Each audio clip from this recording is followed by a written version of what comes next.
Hello and welcome to Two Tiers Deep, the Women's Cricket Weekly Show, with me, Rosa Simpkin. And me, Chloe Hill. I'm the journalist working in all the tiers of women's cricket. And I'm the cricketer currently playing in the game. We saw a gap in the market, mainly from a Tier 2 coverage perspective. So we thought, why not start a podcast? To start with, we probably should explain something to you, which otherwise, none of this will make any sense. Last year, the ECB announced Project Darwin, a project to hand the game back to the 18 counties, split into 3 tiers.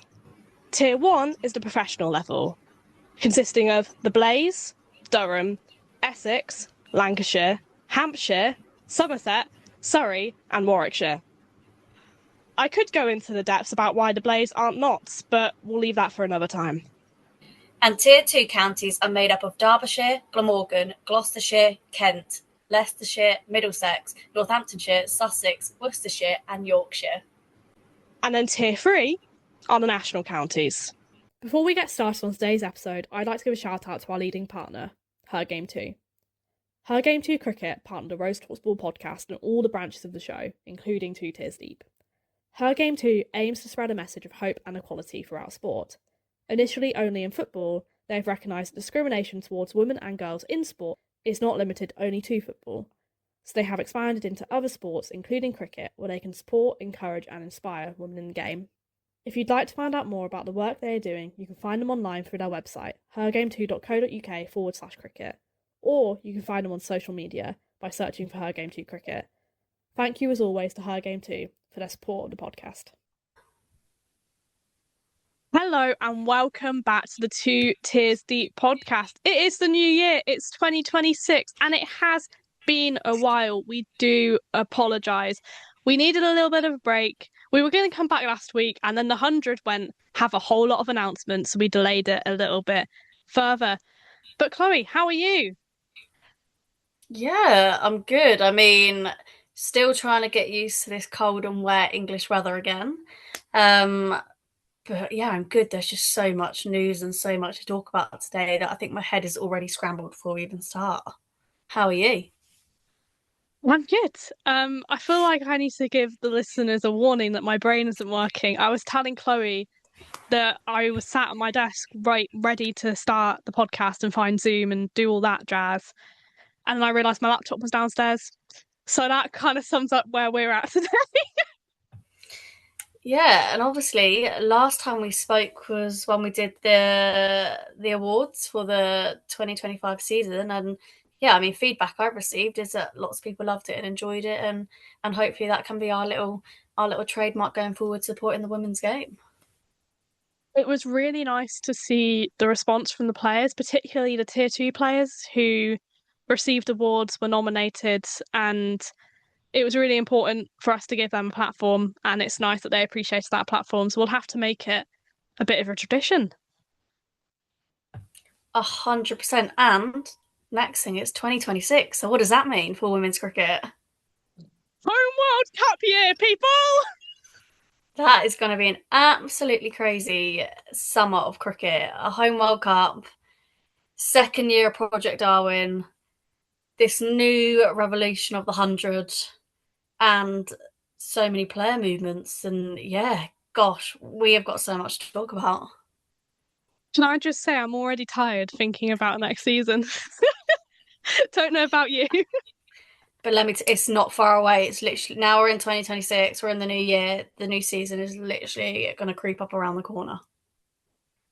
It is indeed. And on the note of it being a home World Cup year, we've got a pretty exciting camp coming up for the England girls in Abu Dhabi.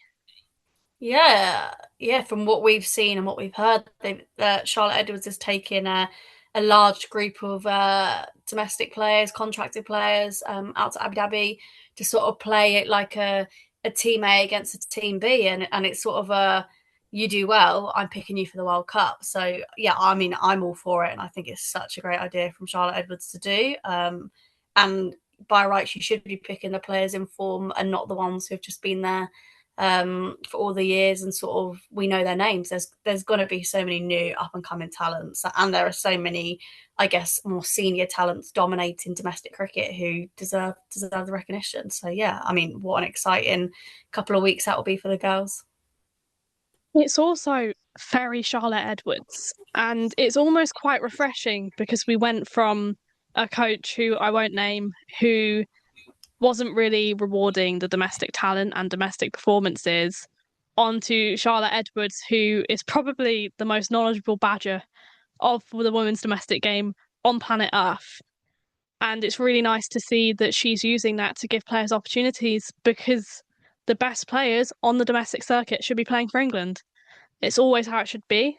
It should be based on merit, and it would be really cool to see a new look England going into that home World Cup.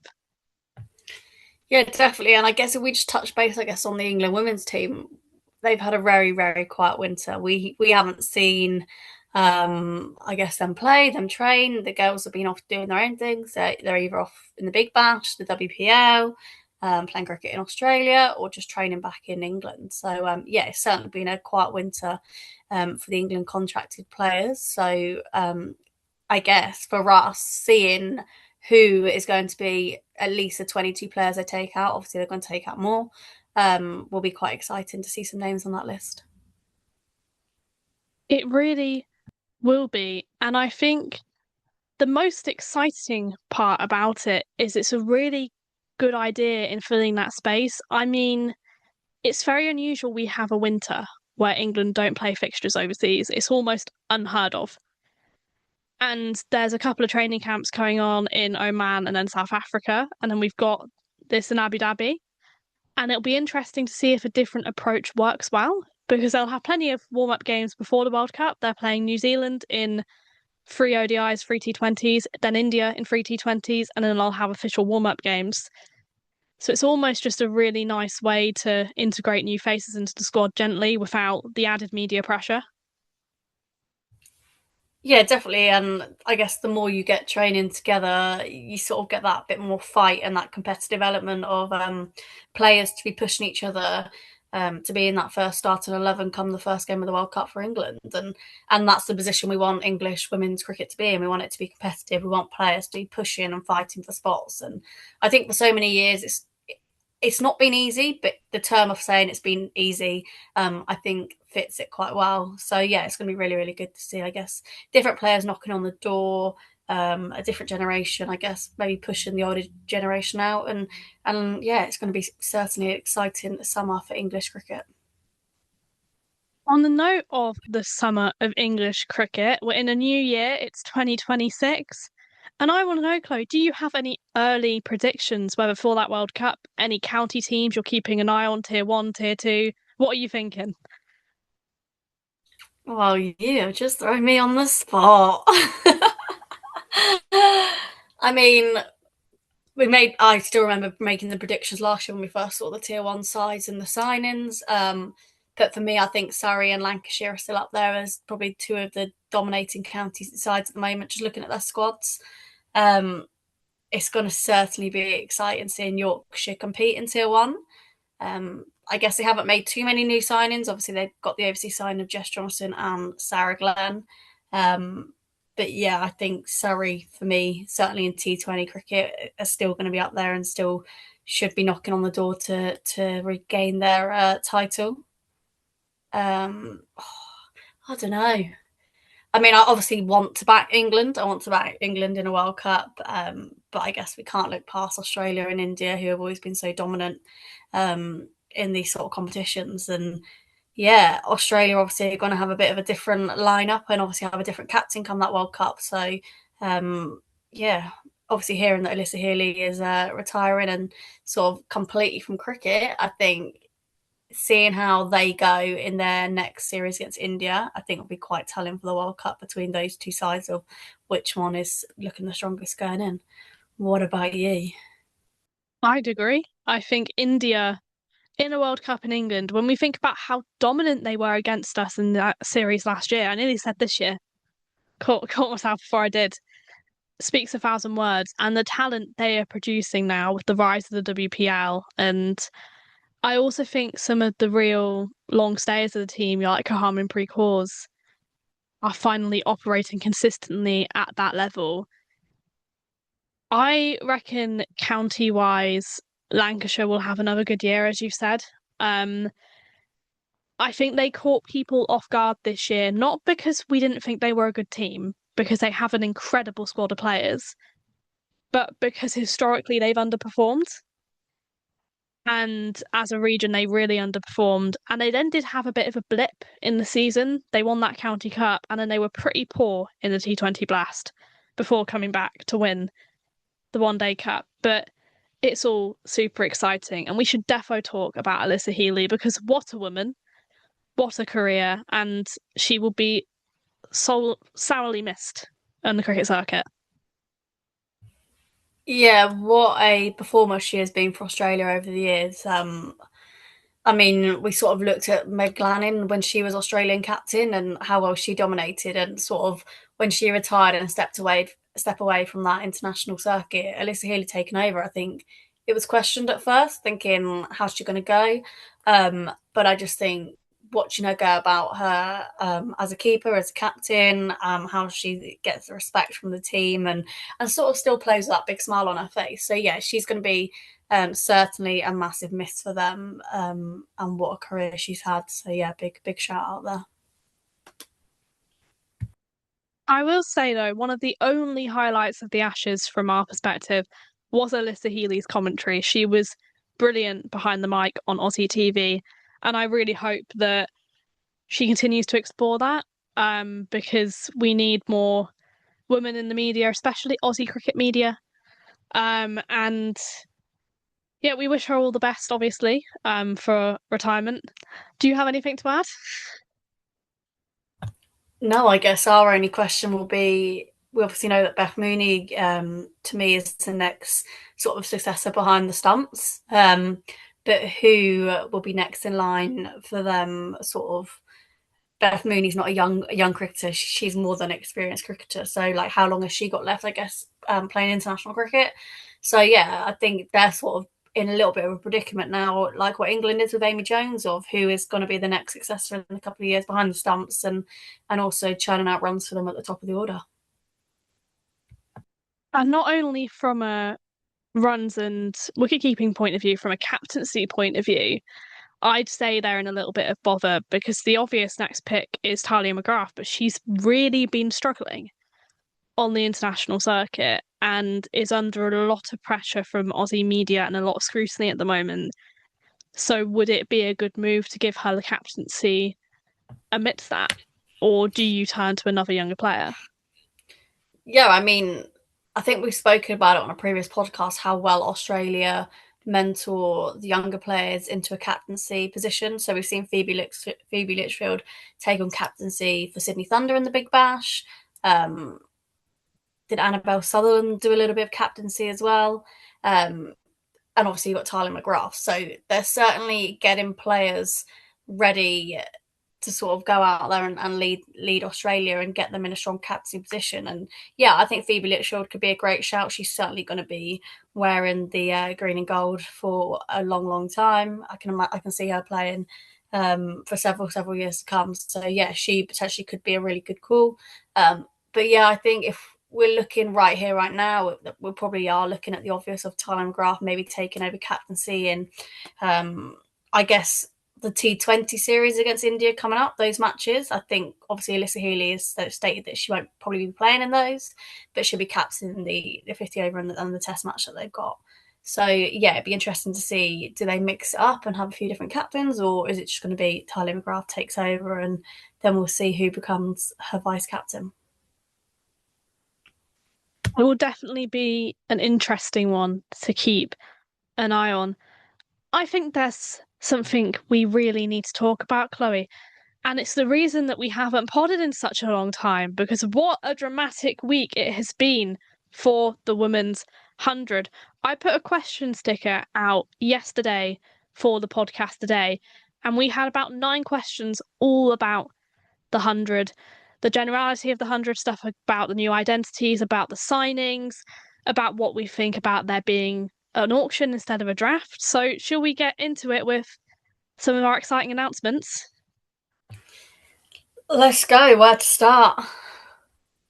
Shall we start local and at Edgbaston and in alphabetical order with Birmingham Phoenix? Let's go. Yeah, you start it. You far away. So Birmingham Phoenix have announced the signings/retainings of 4 players.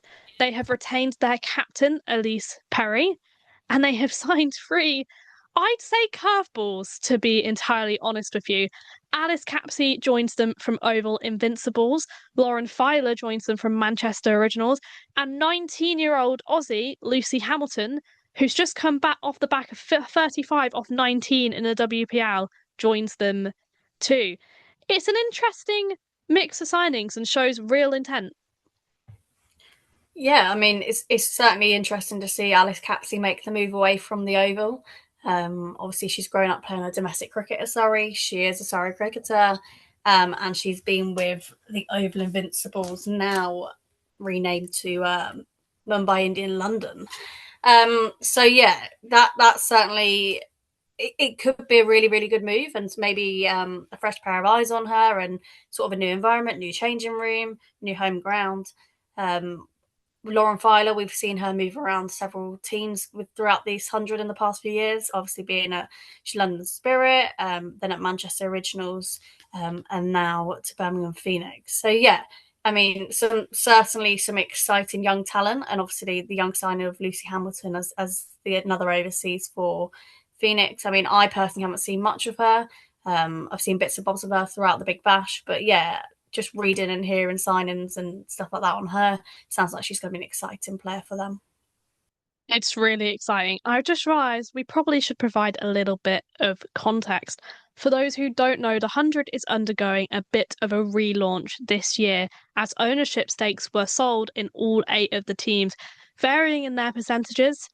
Some teams have fully sold their rights over, like Northern Superchargers or now Sunrisers Leeds. There's a lot of different investors. We've got involvement from the MLC in Welsh Fire. We've got a lot of IPL involvement. We've also got involvement from Knighthead Group, which own Birmingham City Football Club and Birmingham Panthers Netball. There's a lot happening, and these signings mark the shifting of the new era. Shall we move on to have a look at London Spirit? Yeah, looking at some of the retentions and some of the new signings for London Spirit, we've got Charlie Dean, who's been with London Spirit from the start. Mahika Gore, who has made the move over from Manchester Originals. Marizanne Kapp, surprisingly, who has made the move from Oval Invincibles, where she's been there from the start, hasn't she? And then obviously the exciting retention of Grace Harris, who has been with London Spirit from the start. So Charlie Dean and Grace Harris, obviously they're retention players, and Mahika Gore and Marizanne Kapp, new signings. What's your thoughts on those players? I am very excited about London Spirit this year. This has made me eager. Marizanne Kapp was a fascinating move from the Oval Invincibles, given what she's put into that side over the years. But she's just going over to the other side of the river in London Spirit. It's not that bad being able to play all your home games at Lords, that's for sure. Charlie Dean as well. It's been really good to see her step up into the captaincy. Presumably something she will do again, as Heather Knight has taken a non-playing role in the franchise. Grace Harris, we know she's a massive hitter, and as far as explosive batting in women's cricket goes, she is up there. And any tournament with Grace Harris in my opinion, is automatically about 10 times better. The vibes she brings are immaculate.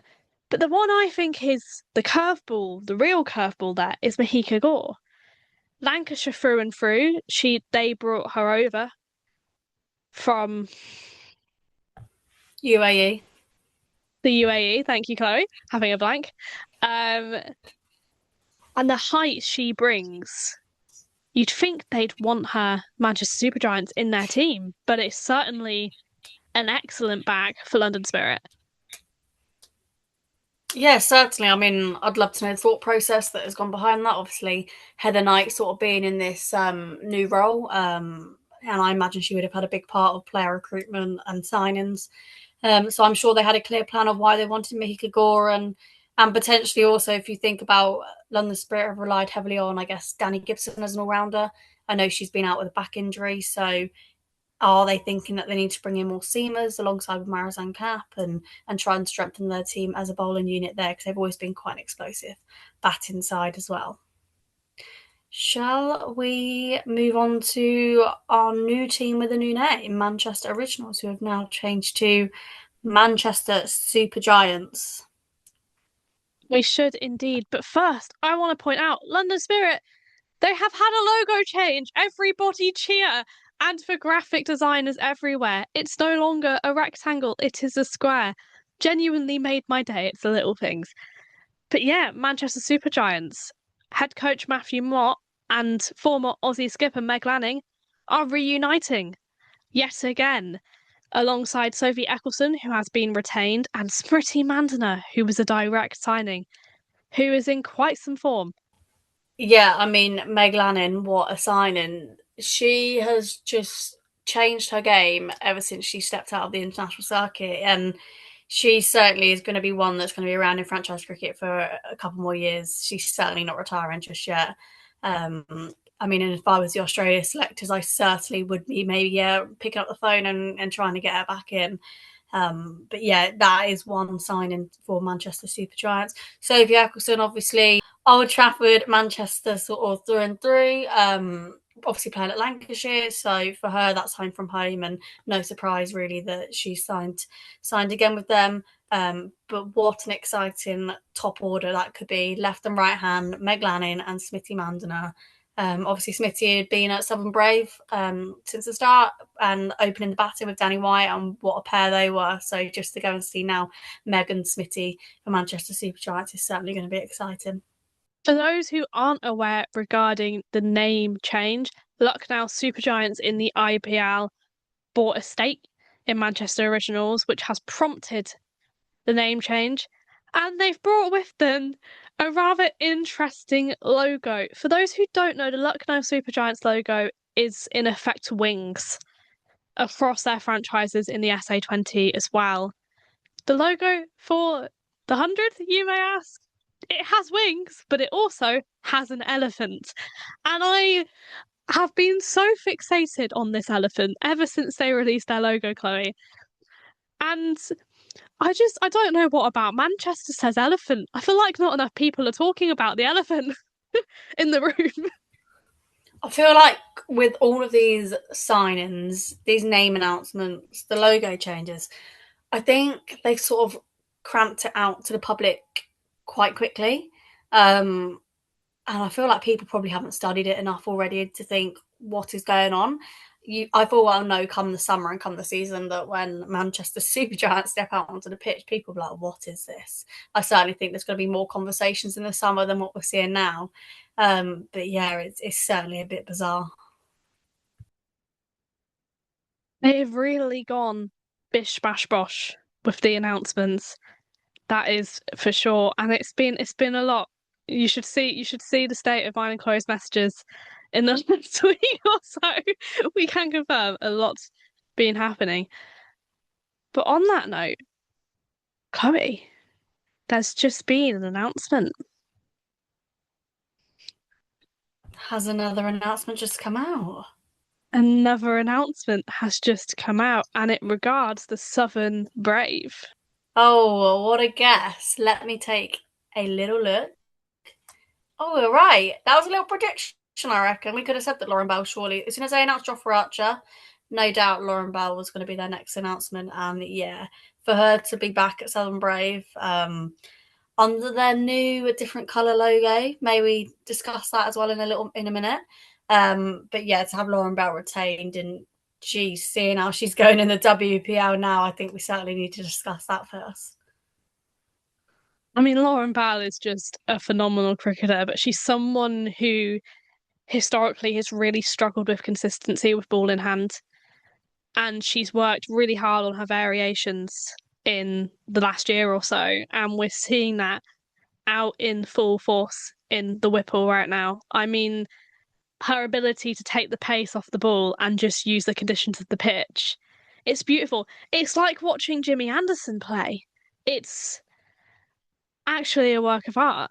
Um, I guess when we look at it or look back a few years, when Anya Shrubsole retired and Lauren Bell was sort of young and coming into the spotlight, we were thinking, no, she's not ready. She's certainly not ready. But it just shows when someone spots a talent like that and works with them over a few years to get them in a position, they're representing the country. And now they're on one of the biggest stages in a franchise competition, absolutely dominating. I think it sort of reaps the rewards of why BCB invested in Lauren Bell at such a young age and sort of named to be Anya Shrubsole's successor. And I'm so excited to see how she's going to go in an international show in this summer. Just seeing how she's going now in the WPL is exciting enough. It really is. And we will touch on the logo change because this is another little tweak that is living rent free in my mind. For those who don't know, if you don't, where have you been? Southern Brave colour was dark green. They have just changed it to red and blue. And I don't know what it is about IPL teams, Chloe, that all of them are red and blue. One of the things that was really nice about the 100 was the amount of popping colours you had and the variety. And I feel like this year there's probably going to be a maximum of 4. Yeah, I mean, I'm not sure how I feel with red and blue, knowing that that Southern Brave has always been a team in green. To me, it probably would have made more sense if it was blue and yellow. Obviously, playing at the Utility Bowl where Hampshire are based, but to go red and blue is it's certainly bizarre, and one that I mean it might take a while to get my head around with that.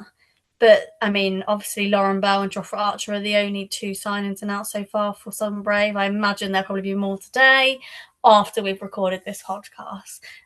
So shall we move on to our next team? We should. For context, everyone, every single time we record a podcast, there is then a massive announcement just afterwards. So if you ever want anything to happen in cricket, just message us and be like, oh, are you recording today? Would you believe it? Now we've just finished saying to 2 tiers deep over and out. Guess what? There has been another announcement. Southern Brave have just announced the retention of Maya Boucher. So we got Lauren Bell and Maya Boucher who have been retained by the Southern Brave. I have a feeling that Southern Brave are going to do this to us, but as soon as we cut off and we've done recording for this pod, there's probably going to be 2 more after it. But we'll take Lauren Bell and Maya Boucher for today. What's your thoughts on that? You guys, if you thought I was exaggerating when I said literally as soon as we stop recording, this is real life proof. And I just said to Chloe, I feel like I should check. I had an inclination, and the inclination was right. I'd say it's pretty predictable to re-sign Maya Boucher. She's reliable at the top of the order, especially given you just lost Mandana and Wyatt Hodge elsewhere. And yeah, Hampshire at a domestic level, it makes perfect sense. Yeah, I guess it's a no-brainer, really. So, yeah, Maya Boucher is back at Southern Brave and back at the Utility Bowl in the summer. But on that, Chloe, would you like to take us through another of our new teams, MI London? Yes, let's go for it. Yes. So MI London? MI London was formerly the Oval Invincibles, so based at the Oval. And I guess we've seen 3 new signings announced with them. So we've got Danny Wyatt Hodge, who has made the move from Southern Brave, Hayley Matthews at Welsh Fire, and Mealy Kerr, who has been across a few different franchise teams in the 100. So she's been with London Spirit and Manchester Originals, now Manchester Super Giants. Gosh, it's so confusing to try and get all these names right. But yeah, I mean, that's one, I guess, one to talk about. The Southern Brave have lost Smitty Mandana and Danny Wyatt Hodge to both 2 different new teams in the 100. So that'd be, I guess, an exciting start for Danny to be playing at the Oval, where she's moved to county cricket. So she's playing for Surrey as well. So I guess that's a home from her now. Hayley Matthews will be a great signing and a great change. We've seen her absolutely dominate it for years, still at a young age as well. I think she's only 26. But she's been on the main stage for so many years now, and we see her as one of those experienced franchise players and experienced international players. And Mealy Kerr is so destructive with the bat and with the ball, and just offers some serious athleticism in the field as well. So some great signings for Oval Invincible / MI London. Indeed, absolutely smashing it with the names, by the way, which, as everyone will know, is not easy. We're also seeing a little bit of crossover with MI, as they've appointed their Women's Premier League head coach, Lisa Kitely, as head coach in the 100. Lisa led the Northern Superchargers, now Sunrisers Leeds, to the title last summer. And you've also got Hayley Matthews and Mealy Kerr, both of which play for Mumbai in the WPL. So it is starting to align. Yeah, I think we're going to see this more and more with, especially franchise teams being taken over by, I guess, IPL teams, all the different franchise teams worldwide. We're seeing them all start to correlate as one, and sort of each country is having their own franchise comps, but all obviously under the same investor. So yeah, we're certainly going to see crossovers, I think, going forward now, with new signings, and over the next few years as well. The teams are probably going to be aligned. Shall we have a look at another IPL investor in Sunrisers Leeds, formerly Northern Superchargers? They've announced a trio of retentions, which makes sense given their success last summer. They've retained England quick Kate Cross and the Aussie duo of Phoebe Litchfield and Annabelle Sutherland, and they've also appointed a new head coach in Adrian Burrell.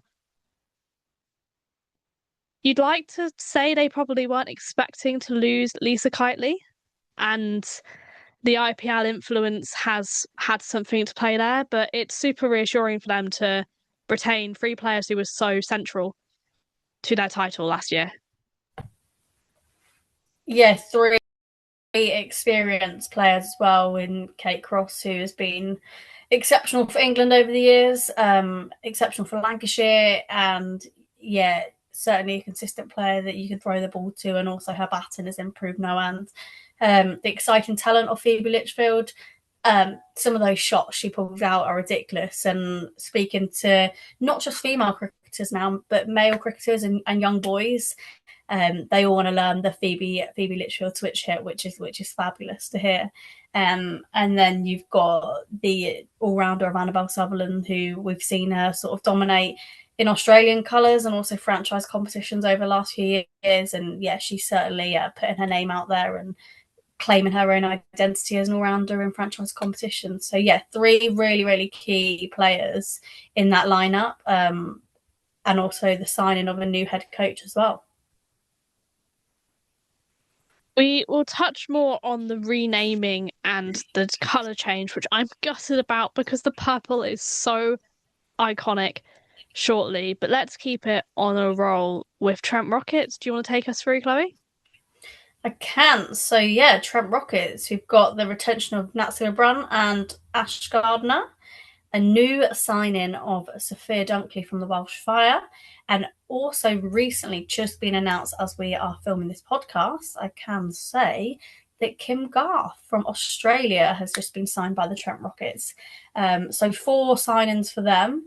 Some really, really key players. Obviously, the England captain in Natsia Brun, and I'm sure she would look to go out there with her leadership skills as well in this franchise comp. Sophia Dunkley, may I add that her batting has sort of, it's been in the, I guess, the press and the journalism, what's the right word? Journalists' mouth for a while now, saying, is she this good batter? Should she be contracted? And she is constantly proving people wrong every single season, every single tournament she goes to, and franchise. And do you know what? People do have a weird and quirky way to score runs, and if you're scoring runs well, like, leave them be. And yeah, she's doing great. Ash Gardner, what an all-rounder she is, and one that you certainly want on your team. But Kim Garth, for me, is such an exciting talent with the ball, and just seeing how she's gone for Australia over the last few years. Obviously made the move from a young Irish cricketer, to now representing Australia and sort of given up her rights to ever play for Ireland again, but you would when you're in a position to play for Australia and be one of those first names on the team sheet going forward. It's still phenomenal to me that she made that Australia team in the manner she did, given it's so hard for domestic Aussie players to make it. So fair play to Kim. Will be nice to see her playing a full season in the 100. She spent a lot of time coming in as injury replacements late on, but it's nice to see her signed from the get-go. The one I'm uber excited about there, though, is Nat Sciver-Brunt. I think when I saw that Mumbai Indians had taken over the Oval Invincibles franchise, I immediately thought, as did many others, that Nat would make the move over there, given her role with the side in the WPL. But I have so much respect for the fact she's stuck with Trent Bridge, obviously plays her cricket with the Blaze there. And she came out in a statement and basically said, look, I'm a Trent Rockets player. I love playing at Trent Bridge. Why would I want to be anywhere else? For Dunks, hopefully it will provide her an opportunity to show her consistency and the batting she's been working on. But Welsh Fire, I think, will really miss her. She's been quite key for them over the years. And on the note of Welsh Fire, that's our last franchise to talk about. So should I get underway? Welsh Fire are staying as Welsh Fire, which everyone will be delighted to know, despite the acquisition by Washington from MLC in the United States. And they have made two brand new signings, starting with the exciting, young, tall, left-handed all-rounder. You're ticking all the boxes here, aren't you? In Freya Kemp, followed by one of Northern Superchargers, now Sunrisers Leeds, winners from last year, Georgia Wareham. It's quite the duo of signings to kick off their new era. Yeah, I think Freya Kemp's such an exciting talent. Obviously, we've seen it over the last 2 years with left-handers and left-arm seamers with her back injuries, and I know she's gone through a long rehab period, but seeing how hard she strikes the ball, that is a great signing for the Welsh Fire, and also a little change up in environment might be really, really good, and I think these players will all look forward to that, and hopefully we'll see her back in the summer, especially when the 100 is on, back bowling again. And obviously, yeah, another one, like you say, from Northern Superchargers, now Sunrise Leeds, of Georgia Wareham. So, yeah, obviously, they've lost an experienced campaigner for them, but what a great signing for the Welsh Fire. And we've seen how destructive she is with the bat lower down the order, and certainly can cause a few upsets there. I hope everyone is emotionally prepared for the amount of times we're going to have to say formerly known as this year on the podcast. I apologise in advance. Don't blame us. It will be the same in articles. I'm going to assume it's going to be a whole thing. And on the note of name changes, someone in the questions asked whether were concerned that teams would lose their 5-year identities with the rebrands. And a lot of people will say, look, 5 years in the grander scheme of professional sport isn't a very long time. But the 100 came and it hit with a bang. And in the context of how it was received, what it's done for the women's game, the fact it's a new tournament, 5 years is a very long time. And my initial concerns surround the naming of the teams. First of all, with MI London, we already have a team with London in the name, in London Spirit. Why wouldn't you go MI Oval? Mix it up a bit. I will give the shout out to them that they're clearly sticking with the kind of minty green light blue of the basis of their new logo still being in those colours. But also Sunrisers Leeds. Northern Superchargers represented both Durham and Yorkshire. And if I'm a Durham fan and I'm thinking of the rivalries in county cricket, am I going to want to support a team which has Leeds in the name? It's a big question. Yeah, I think we're going to see maybe a little bit of an upset between county fans who want to try and support the 100 teams, especially in, I guess, this new era going forward for this season. So that's certainly be one to watch out for. But yeah, I mean, MI London, London Spirit. I mean, I think we potentially, like you said, should have seen MI Oval or MI Invincibles. That probably would have been a little bit more relatable to the previous teams and try and keep those like the same branding. But but it is still quite nice to see that some names have kept to their names. So Birmingham Phoenix, London Spirit, and Trent Rocket and Welsh Fire.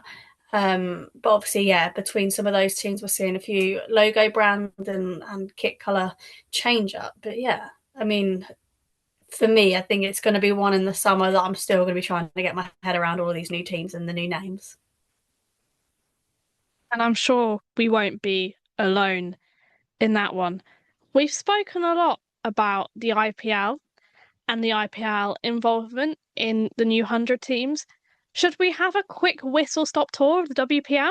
Literally just past the halfway stage in the tournament, and RCB top the table with 8 points and 4 wins from 4. Massive performances from them. In second, we've got Mumbai Indians with 4 points and only 2 wins from their 5 games. I should point out that there is an RCB game currently in process against the Gujarat Giants as we record this podcast. In third place are the Gujarat Giants with 4 points, 2 wins from 4, followed by UP Warriors in 4 with 4 points, 2 wins in 5. And finishing up the table are Delhi Capitals with 2 points and 1 win in 4. We got there. We got there, short and sweet, but we got there. Taking me back to the amount of tables during the summer last year. Yeah, and I mean, just with all the 100 announcements going on, I think it's been so hard, I guess, as well as me with work and everything else to try and stay on top of the WPL. But I mean, when I certainly catch glimpses of what's going on, some of the matches have been to a top level, and some high scoring run chases that I've seen being completed. And yeah, it's certainly looking like a strong tournament, and one, I guess, that has put itself on the map to be probably one of the best women's T20 franchise comps out there. We've had a lot of high scoring thrillers and a lot of very close games.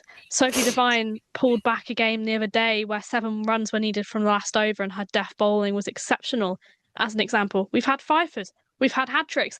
We were so close to 100 with Smriti Mandana, who finished on 96 not out. We've not had one in the 100 yet.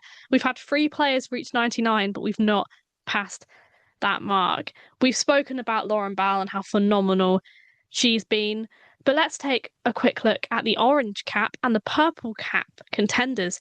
The orange cap for most runs is currently topped by Phoebe Litchfield with 211, followed by Mumbai Indians Harmanpreet Kaur with 199, and then followed closely again by Meg Lanning of UP Warriors with 193, whilst the top wicket takers is topped by another overseas talent with the Mumbai Indians of Mealy Kerr with 10, followed by Nandani Sharma of Delhi Capitals with 9, followed again by Sophie Devine of New Zealand and Gujarat Giants also with 9. Well, shall we move on to any domestic news going on in the women's game at the moment in England? I think we should. And to be honest with everyone, with the 100 going on, I think the counties have taken a bit of a breather with the announcements. Not much has happened since the last time we recorded a podcast, Christmas as well. But there has been a big one from the world of Tier 2, now Tier 1 cricket today, Chloe. Would you like to tell our listeners what's happened? Yeah, so we've seen Francesca Sweet be signed from Leicestershire to Glamorgan, ready to start the 2026 season with Glamorgan ahead of them moving into Tier 1 in 2027. But today, Hampshire have announced the signing of Francesca Sweets from Glamorgan. So Francesca Sweets is going straight into Tier 1 cricket, it looks like, ahead of the 2026 season. And I think it's confusing to say out loud, but I mean, also, who doesn't want to be a professional cricketer and have the ambition to play in Tier 1? So first and foremost, I think like a big congratulations there for her signing a 2-year contract with Hampshire. But where does that leave us with her signing with Glamorgan? Now, we're both slightly lost about this because the Hampshire statement announcing her signing gives mixed messaging. On the one hand, it looks like she could be doing a Stir Callis, where she's getting ready for Tier 1 cricket with Glamorgan in 2027 by playing the year with Hampshire. But then we can see that she signed a 2-year deal with Hampshire. So it's all quite confusing, this one. Yeah, I think the wording of her saying that she's going to be loaned from Glamorgan to Hampshire for the season sort of implies that she's contracted with Glamorgan ahead of them going into Tier 1 in 2027, a bit like what Yorkshire did, where they had a whole contracted side in Tier 2. So, yeah, I don't know. All I know is that she signed for Glamorgan on a contract, and she signed a 2-year contract with Hampshire in Tier 1. But I guess at the end of the day, she signed a contract and she's a professional cricketer somewhere.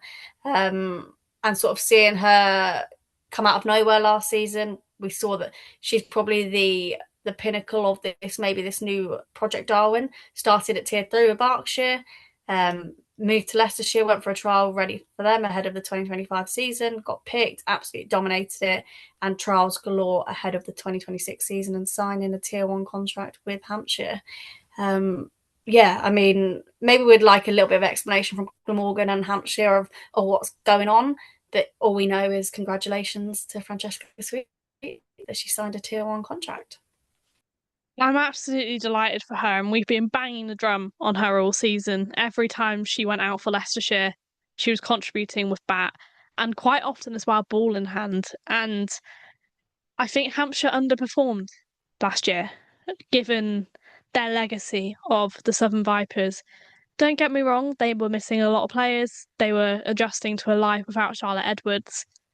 But signings like this are really promising for the side, and they're going to need a few more signings over the winter, I'd say, given the exits they've had. Yeah, 100%. They're going to certainly need some new signings. Obviously, you've lost Freya Davies, who's the new ball bowler for them. It'd be interesting to see what happens with their England contracted players in terms of Freya Kemp, Maya Boucher, and Lauren Bell. I hope you haven't. Oh, and Lindsay Smith, obviously. I hope I haven't missed anyone else out there. But yeah, I think they're still. They've gone from a side where in the regional area they were an experienced, mature side to Project Darwin era where they're a young, up and coming, developing some exciting talents, some England under-19 players, and also losing Mary Taylor as well. That's another, I guess, new ball bowler and someone who can score lower order runs as well. So yeah, it's certainly going to be interesting to see where Francesca Sweet fits in that order, especially if Maya Boucher is back at the top of the order, I imagine. And obviously they have a top order batter in Abby Norgrove, obviously Georgia Adams as well. And Rihanna Southby, we've seen her at the top of the order as well. So yeah, it's certainly going to be exciting and interesting to see how she fits in, and hopefully she does get opportunities in a Tier 1 environment, especially playing this season. But I guess I wouldn't be surprised if we do see her playing for Glamorgan as well. I'd completely agree with you. And on that note, we should probably leave it there as we've given people quite a lot to think about. But before we go, Chloe, I want to know, it's the new year.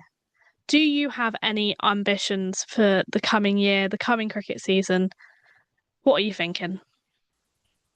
Yeah, I mean, okay, throw me on the spot, but I mean, in terms of cricket and playing, hopefully the next few weeks, I'll maybe be able to discuss a little bit more about which Tier 2 side I'm going to be playing for this season, being back training and certainly just enjoying cricket again. And yeah, I'm sort of one of the old girls now out there on the pitch with Tier 2 cricket. But from a coaching perspective as well, obviously I've got my level 3. Hopefully in the next few years, maybe get an application going to be my level 4. But I think just take the opportunities this year that come. And yeah, maybe we can discuss this on the next pod, but I've got quite an exciting opportunity coming up in February with coaching opportunities. So that can be an exciting one to talk about on the pod for next time. And then I guess in terms of us podcasting, correct word, in Tier 2 tiers deep is, yeah, keep putting all the tiers out there on the platform, and Also, maybe obviously you're doing your journalism at uni. I'm looking to break into, I guess, sort of new positions and get your name out there a bit more, which you're doing fantastically. But also maybe myself as a player slash podcaster can get out there a little bit more and do some commentating and journalist side in the cricketing world as well. What about yourself? We'll have to touch more on your coaching opportunities next podcast. And we can hope some announcements come through from the tier 2 world so we can reveal a little bit more. I'm really looking forward to the summer. I think with the Home World Cup, it's going to be incredibly hectic, but really exciting. Hoping to be doing a lot more paid work, which obviously takes a strain off me slightly for a lot of reasons. And also with the pod, it will be our first full season, and that's super exciting. So hopefully we can do some really good working, hitting the ground running with previews and interviews with players ahead of the season. We'll have to get another guest on soon. And yeah, it's looking to be a really good year, and I'm looking forward to going into the second year of Two Tiers Deep. How exciting. Shall we say for this podcast, it's Two Tiers Deep over and out? It is indeed. Thank you so much for listening. Thank you. See you later. Thanks for listening to this week's Two Tiers Deep. If you like to find me, Chloe Hill, you can find myself on Instagram with a new Instagram page covering this podcast at Two Tiers Deep CH. Or I'll pass you over Rosa to find herself at Rosa Talks Ball. Or if you have any questions, you can contact us on rosatalksball@gmail.com. And please don't hesitate to get in touch.